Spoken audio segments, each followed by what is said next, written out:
Hey everyone, I'm working to hit 1,000 subscribers, and I need your help to get there. If you enjoy this content, please hit that subscribe button right now. Look, I'm not going to sugarcoat this anymore. The Kyle Tucker sweepstakes has officially entered insanity territory, and we need to talk about what's actually happening here, because the amount of conflicting information coming out is absolutely bonkers. We've got insiders saying one thing, then completely contradicting themselves days later. We've got favorites changing by the hour. And now, we've got some legitimately concerning news about Bo Bichette that has me genuinely worried about where this whole thing is headed. Let me start with the good news, because there is some, and I think it's important to acknowledge it before we dive into the chaos. Jared Carabas, who's pretty well connected, especially in the Boston area, came out and said he feels like the market belongs to the Jays right now. He's basically waiting for the announcement of a 9-year deal for Kyle Tucker in Toronto. Now he clarified that he's not reporting a done deal, but he believes Toronto is the favorite. That's encouraging. You also have Mets insider Pat Ragazzo saying the Blue Jays make the most sense for Tucker, though he did mention Tucker's injury history could push him toward a shorter deal with an opt-out, which would obviously favor teams like the Mets or Dodgers. But here's where it gets absolutely ridiculous. Ken Rosenthal, one of the most respected insiders in baseball, tweeted yesterday that he doesn't view the Blue Jays as being as needy as other big market teams anymore after signing Ohtani. He basically downplayed their chances. The problem? 4 or 5 days ago, this same reporter said the Jays were favorites to land Tucker. He literally had Tucker going to Toronto.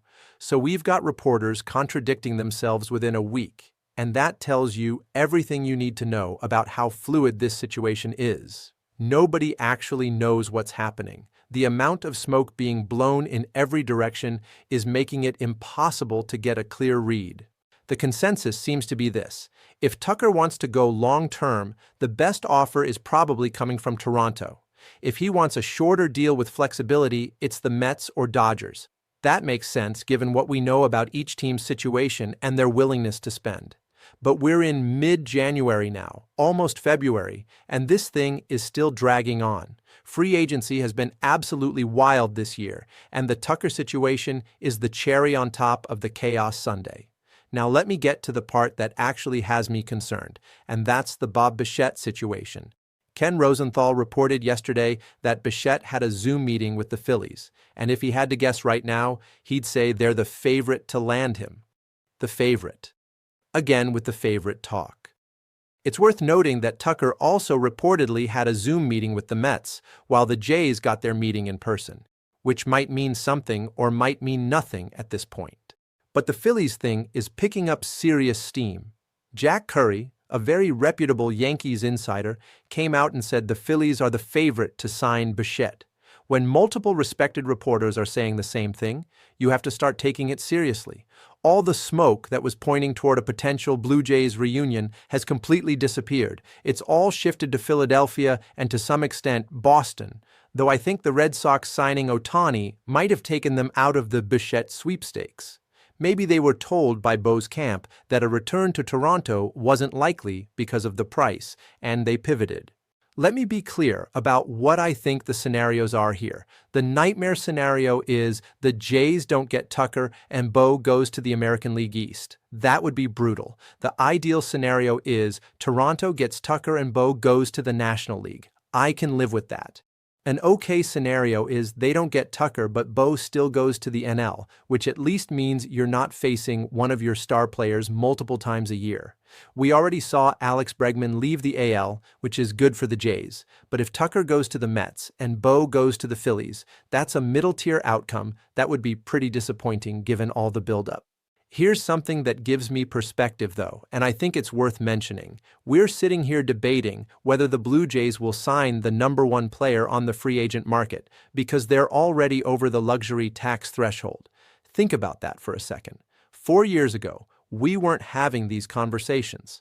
The fact that we're talking about Toronto potentially handing out a third contract worth over $200 million, whether it's Bichette or Tucker, shows how much things have changed.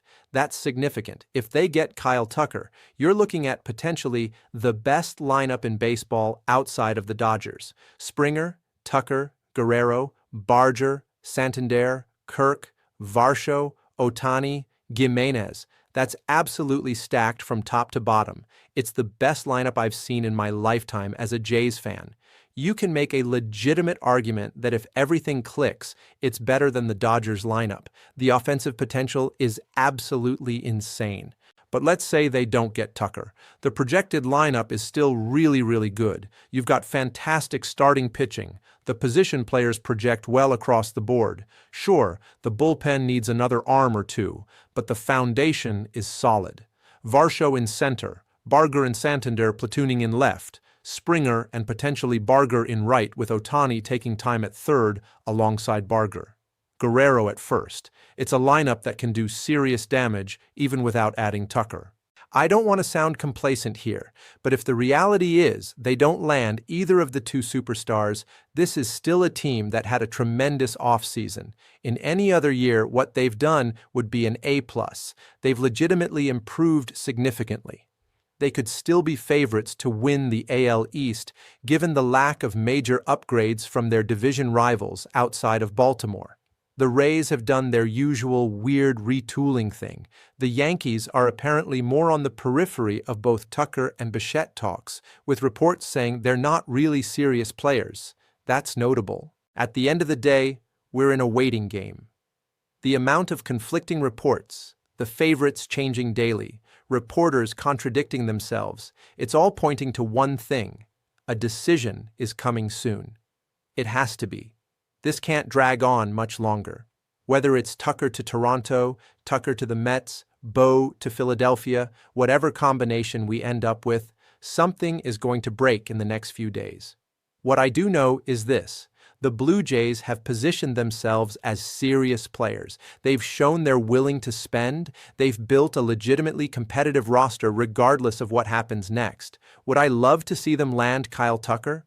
Absolutely. Would it sting to lose Bo to a team like Philadelphia? Of course, but the foundation is there for success either way. So now I want to hear from you. Would you sign Kyle Tucker to a 9-year deal? Drop a comment right now, yes or no, and let's have that discussion. I'll be reading and responding to everything because I genuinely want to know where the fan base stands on this.